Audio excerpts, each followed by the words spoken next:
नमस्कार, मैं आयुषी वर्मा। आप देख रहे हैं एएमटीवी न्यूज़। देश विदेश की छोटी बड़ी खबरों के लिए देखते रहिए एएमटीवी न्यूज़। खबर विस्तार से। जन गण मन अधिनायक जय है, भारत भाग्य विधाता। पंजाब सिंध गुजरात मराठा द्राविड़ उत्कल बंगा, विंध्य हिमाचल यमुना गंगा, उच्छल जलधि तरंगा। तो शुभ नामे जागे, तो शुभ आशीष मागे, गाहे तो जय गाता। जनगण मंगल दायक जय है, भारत भाग्य विधाता। जय है, जय है, जय है, जय जय जय जय है। भारत माता की, भारत माता की, भारत माता की। गणतंत्र दिवस है, 75वां गणतंत्र दिवस मनाया जा रहा है, उसके उपलक्ष्य में आप क्या कहना चाहते हैं? देखिए, 75वें गणतंत्र दिवस के अवसर पर देशवासियों से हम अपील करना चाहते हैं कि यह देश का संविधान गणतंत्र यानी डेमोक्रेटिक सेटअप को बचाए रखने की जिम्मेदारी सरकार की तो है, क्योंकि उसकी पहली जिम्मेदारी है। चूँकि सरकार विफल हो रही है तो पूरे देश की जनता है कि उसके आज जो डेमोक्रेटिक सेटअप है उसको हम बचाए रखें, और उसके लिए ज़रूरत पड़े तो सड़क से संसद तक, रेल या जेल तक जाने के लिए हमको आगे आना चाहिए। तो देशवासियों के लिए आप क्या संदेश देना चाहते हैं? यह देशवासियों के लिए यही कि किसी भी कीमत पर यह है जो डेमोक्रेटिक सेटअप है इसको बचाए रखें, चाहे इसके लिए हमको सड़क से संसद तक जाना पड़े। और सरकार जो है इस डेमोक्रेटिक सेटअप को नष्ट कर रही है। इस डेमोक्रेटिक सेटअप को नष्ट करने के लिए 2024 का समय आ रहा है। जो सरकार चाह रही है उसको मैं अपील कर रहा हूं कि अपने विवेक का इस्तेमाल करते हुए ऐसे पार्टी को लाइए जो संविधान को बचा सके, लोकतंत्र को बचा सके। और नहीं तो अगर इस सिस्टम को हम लोग रोकने में विफल हो गए तो आने वाले समय में काफ़ी कठिनाई होगी। जैसे कि खींचे जैसे कि पिछले साल के तहत आप अब की साल तिरंगा झंडा कम देखने को मिल रहा है, इसकी क्या वो समझते हैं? देखिए, जो 22 जनवरी को अपना ये अयोध्या में मंदिर का निर्माण का उद्घाटन हुआ है, उसमें लोगों का दिमाग डाइवर्ट कर दिया गया है, जबकि सरकार को इसको ऐसा नहीं करना चाहिए। सरकार का काम तो शासन चलाना है, कानून व्यवस्था बनाए रखना है, लेकिन सरकार जो है धार्मिक काम को ज़्यादा उन्माद दी है कि उसको पता चल गया है कि 2024 का इलेक्शन हम हार रहे हैं, क्योंकि हमने बेरोजगारी के मुद्दे पर, निजीकरण ठेकेदारी के मुद्दे पर, महंगाई के मुद्दे पर, पुलिस प्रशासन के मुद्दे पर कोई ना कुछ भी काम नहीं किए। और अपना जो है ना कोई सरकारी स्कूल, ना सरकारी अस्पताल, ना यूनिवर्सिटी, कोई भी सेटअप डेवलप नहीं किया। और लोगों को जो 2 करोड़ लोगों को रोजगार देने का वादा किया था वह भी नहीं कर पाए। तो उनको लग रहा था कि अब इस देश की जनता हमसे हिसाब मांगेगी, 2024 पार हो जाए।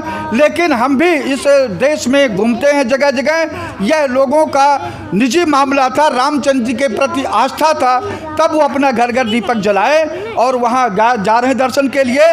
लेकिन जो सच्चाई है वो हर हालत में लोक समाज पार्टी ही नहीं, पूरे देश की जनता 2024 में ये सत्ता पलट देगी। Thank you. प्रोग्राम किया जो 8 साल से करते आ रहे हैं, उससे बड़ी एक नई स्फूर्ति आती है, एक नई वो आती है, और हम आने वाले भविष्य में हम लागू करें और गवर्नमेंट को जगाए। गवर्नमेंट के विपक्ष का होना बहुत जरूरी है, और आज हम विपक्षी भी सत्ता में भी आएंगे, और इसी कड़ी से लोग जुड़ते जाएंगे, कारवा बढ़ता चला जाएगा। और इसी के साथ शुक्रिया करते हैं यूपी दिल्ली में हमारी लोक समाज पार्टी आगे बढ़े, सीटें लाए और हम अपने कैंडिडेट खड़े करें, और एक राष्ट्र के निर्माण में और बच्चों के भविष्य में एक योगदान दें, जिससे एक सत्ता में हमें आने का अवसर मिल सके। धन्यवाद। वकील साहब हैं, तिवारी जी बैठे हुए हैं, हमारे पांडे सरोदर जी बैठे हुए हैं, बाकी सभी लोगों को जिसका नाम नहीं जानता हूँ उसको भी बता रहा हूँ। सबको धन्यवाद। सब लोग आप उपस्थित हुए 26 जनवरी का ऊपर, लेकिन लोगों को जानकारी नहीं मिल पाती 26 जनवरी मना क्यों रहे। 15 अगस्त मनाते क्यों है? क्योंकि 75 साल का मैटर हो गया है, तो जो नई जनरेशन है उसको कोई साइंस से पढ़ रहा है, कोई कुछ पढ़ रहा है, ये सब चैप्टर उनके दूसरी वो आज से लागू हुआ। समझ रहे, लोगों ने कुर्बानियां की, बहुत सारे लोग आए, बहुत सारे नाम चुने जाते हैं, लेकिन आदमी अपना कर्म सही ढंग से नहीं करता, जिसकी वजह से आजादी भी मुझे लगता है फीकी पड़ रही है। बहुत अच्छी बात। और आजादी की लड़ाई के लिए सबको आगे आना पड़ेगा। संविधान सबको न्याय देने के लिए प्रतिबद्ध है, बशर्ते हम आप न्याय का उपयोग करें। तब देखिए ये पांडे जी बैठे हुए हैं, इनके पास भी कितने लोग आते हैं, वकील साहब कितने, ये ऐसा एक प्रोफेसर है ना कि दान भी कर लेते हैं, धर्म भी कर लेते हैं, राजनीति भी कर लेते हैं और लोगों के बीच में रह भी लेते हैं।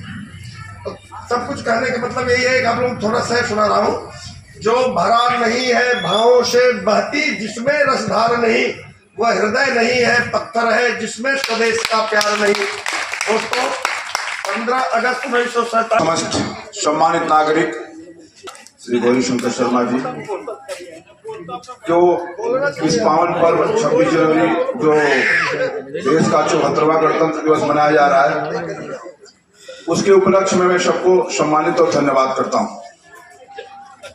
देश नियम कायदे से चलता है, कोई भी संगठन हो, सभा हो, परिवार हो, नियम से ही चलता है। 26 जनवरी 1950 को हमारा संविधान लागू हुआ था, जो आज 74 साल हो गया। ये बात सही है, इन्होंने अभी चिंता व्यक्त किया कि नई पीढ़ी को इसको बनाए रखना है। नई पीढ़ी की रिस्पॉन्सिबिलिटी बनती है कि हम इस कैसे इस संघर्ष करके हासिल किया गया था, तो इनको भी पता होना चाहिए और इंजॉय करें, आनंद लें। इस 26 जनवरी को लोग इंडिया गेट पे जाते हैं अपनी देश की ताकत देखने के लिए, पराक्रम देखने के लिए, और वकील साहब के सहयोग से, वकील साहब की कड़ी मेहनत से हम लोग यहाँ मना रहे हैं। तो हम भरपूर इसका आनंद लें और इस आजादी की जश्न को हम बनाए रखें। वकील साहब के साथ जितने इनके सहयोगी मित्र हैं, अभी श्री KP सिंह जी का जिक्र हुआ और भी श्री विनोद जी हैं। आज विनोद जी की वजह से ही कम से कम आधा घंटा लेट हुआ। कहाँ है विनोद जी? नई पीढ़ी को हम समझाएं कि भाई ये ऐसे देश की आजादी नहीं मिली है, ये हमारे पूर्वजों ने बहुत संघर्ष किया है, जान की कुर्बानी दिया है, इन्होंने लड़ाई लड़ी है, सीने पे गोलियां खाई हैं, तब जाके हमारा देश आजाद हुआ और एक संविधान लागू होकर के हमारा देश चल रहा है, जिसमें सबको न्याय मिल रहा है, सबको अधिकार मिल रहा है, सभी को जीने का हक मिला हुआ है। इसको बना के रखें और हम भूलने ना दें इस ऐतिहासिक दिन को। तो मैं चाहूंगा कि और अगले किसी मित्र को इस विषय में बोलने का अवसर दिया जाए और भरपूर हर आदमी, छोटे बच्चे भी आकर के बोले इसमें और अपनी बात को रखें। धन्यवाद। 26 जनवरी हम लोगों को हमेशा मिलता रहे। भारत माता की बस ये गणतंत्र दिवस 26 जनवरी जो मनाई जा रही है, 75वीं जयंती मनाई जा रही है, इसे बड़े हर्षोल्लास के साथ मनाना चाहिए और मनाना भी चाहिए, है ना। बाकी तो मैं कुछ नहीं बस भारत माता की, भारत माता की। श्री राम लागू नहीं हुआ। हम दूसरों के संविधान पे चलते थे, चाहे वो मुगलों का शासन रहा हो, चाहे अंग्रेजों का शासन रहा हो, चाहे किसी का भी शासन रहा हो।